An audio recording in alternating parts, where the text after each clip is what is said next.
Okay, everybody, this is the new way that we are going to exercise ankles. I'll show you how it works. I really do not like the way we've been doing it for several reasons. Number one, it's concentric only. Most people sprain their ankle in an eccentric fashion, so we're missing the eccentric phase of the contraction.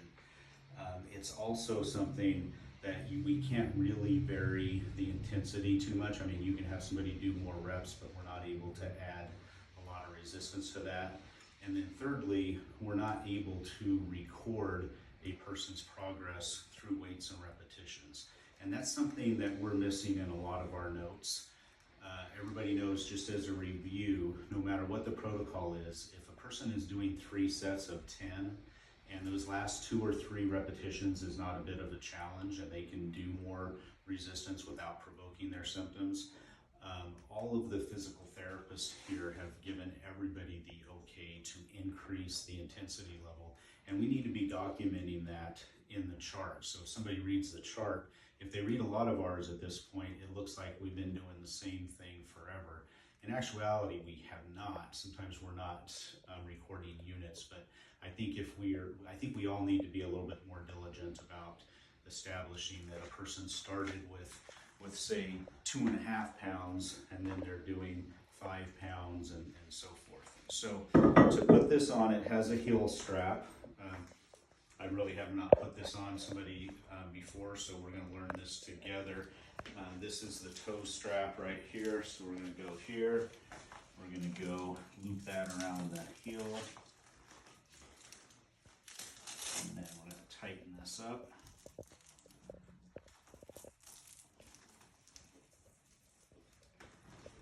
Tighten the toe strap up. This was made, it's been basically advertised as something to increase strength and dorsiflexion, but I've been experimenting with it. We can have a person flip from side to side and over on their stomach, and we could hit all 4 directions that we're after. So I am going to find this. This is what secures the weight here, and I'll just let you know, you're going to feel, a little bit of weight on this, Omar. Bring your ankle into neutral right there. And just hold it there. So if a person was weak, just the light weight of this would be sufficient to give them a workout. But we're going to go ahead and, what I'm going to do is pretend like Omar has been doing this for a while. I'm going to add the 5-pounder here.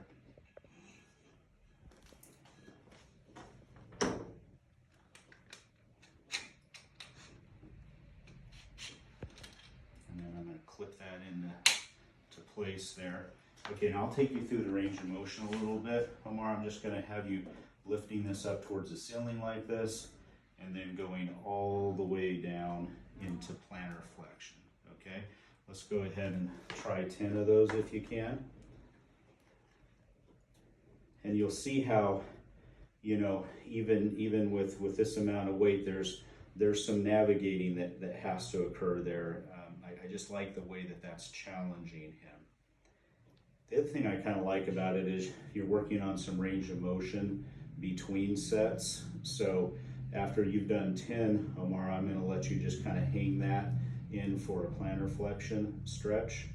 Now, if we were dealing with somebody that had some instability issues and some ligamentous laxity, and we were not wanting them to stretch necessarily, I would just have Omar scoot up on the table between sets. In fact, let me kind of help you here. Go ahead and scoot up on that table there.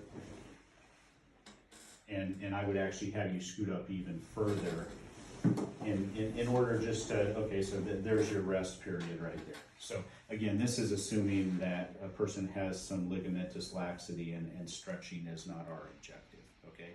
So that was obviously dorsiflexion. Let's go ahead now and flip over to E version, and this is where let me have you scoot this way a little bit more, and I'll talk about changing the resistance. There we go, right about there. As far as changing the resistance, you could add a 2.5 pound weight on this.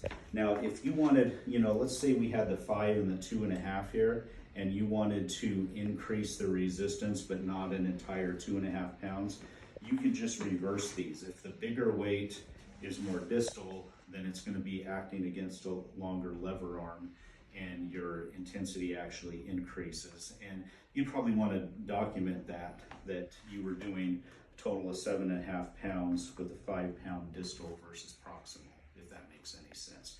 So we can vary the resistance obviously by adding plates, but having the heavier plates out towards the end increases it even more.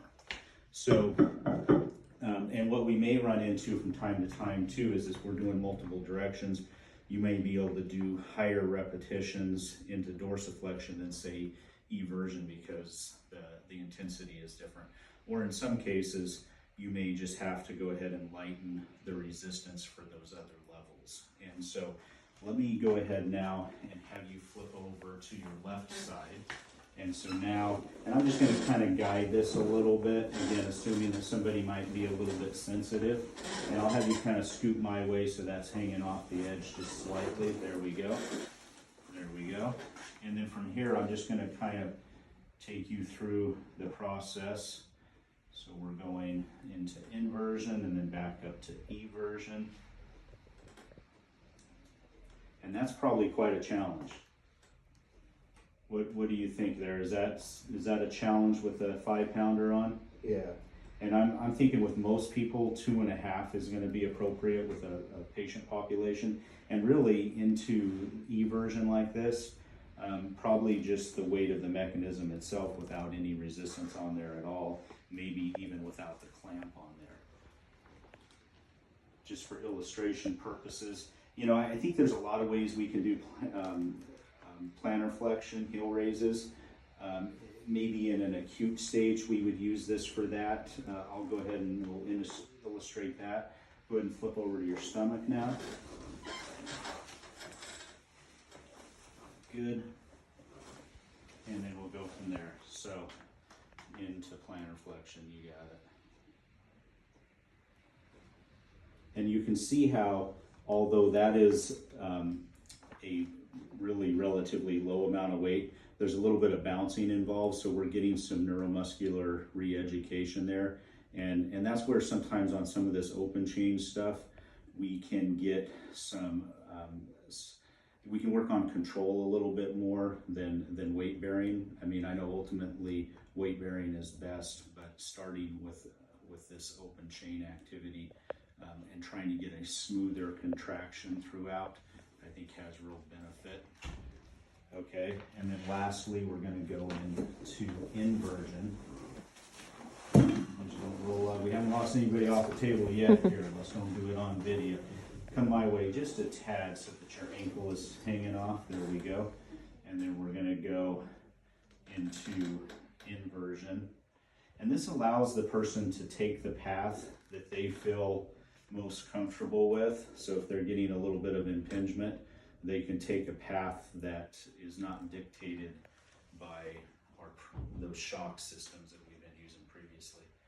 Not only that, that thing looks like it's something that I would have made in my garage, and it just doesn't look very professional. So again, not a huge fan of what we've been using. I like this better, and I want to introduce it to the system. We're going to be we'll give it to MPT2 first because they've been lugging the other one around, and then the specialty center and the main clinic should have theirs by Tuesday or Wednesday of this week. Okay, and then